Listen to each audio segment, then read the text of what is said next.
12 p.m. October the 4th, day 1 of the invasion. Club K container disguised missiles have finally ceased their salvos of Caliber cruise missiles, which have completed their strikes on strategic targets across the USA. The grand prize now sits before the forces, given the supreme honor of taking it. It is the very cap of the enemy of the Sino-Russian coalition. Since before noon on the 4th, the forces ringing the cap region left their assembly areas on CCP regime-owned properties in the area, much the same as in the rest of the rapidly losing land. To the north and northeast, and also southeast, the forces of the mighty 31st Group Army, a huge formation of some 50,000 troops organized in some 3 divisions, an independent regiment, and an independent headquarters battalion. When broken down into all battalions, it numbers some 52 battalions, about 925 personnel per battalion. Although the 86th Amphibious Mechanized Infantry Division is busy east of the cap and to the southeast, its battalions capturing Annapolis and the Middle Peninsula.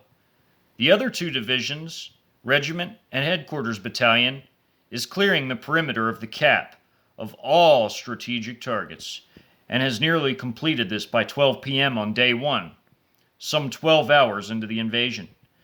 Assisting from the southwest is the 17th Lancers Armored Regiment of the Pakistani Army, a smaller but potent formation for its size. By 12 hours in, it has just completed repelling USA forces of the 224th Aviation Regiment, confused by the failure of its systems and networks, and had been hit by both the 17th Close-Range ADA, Chinese fighters of the PLAAF, and long-range Chinese ADA missiles from the HQ-7P batteries of the 31st Group Army. They, combined with the Chinese, begin their final march into the cap. The 704th Military Intelligence Brigade has barely mobilized its men by this time, as did mixed units appearing on bases in other parts of the cap region. Fleeing civilians on highways, in vehicles, had notified personnel at the gates of all these installations of what was coming very shortly to them.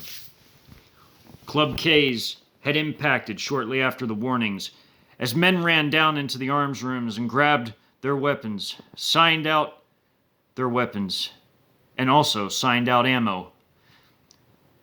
Non-combat units, like the entire 704th Military Intel Brigade, which is an active Army unit, did not have access to very much that could repel such a powerful force as the 31st Group Army, equipped with top-of-the-line, top-tier equipment, gear, training, and men. They did only have an old stock of AT-4s, and also some hand grenades and light machine guns and their small arms. They were pitted in battle for the first 12 hours and began to lose as Chi-Com Mech Inf battalions, numbering about 5, and 1 also off to the west, pincered them, broke onto their grounds, and also accosted their units that were off the grounds in nearby wooded areas off the highway. Battles raged. Artillery struck. Air raids came in. 2 sorties that day were flown by JH-7 ground attack aircraft, dropping all sorts of munitions they were heavily laden down with, flying in from bases from Canada. I will continue on the next video with more on the first day.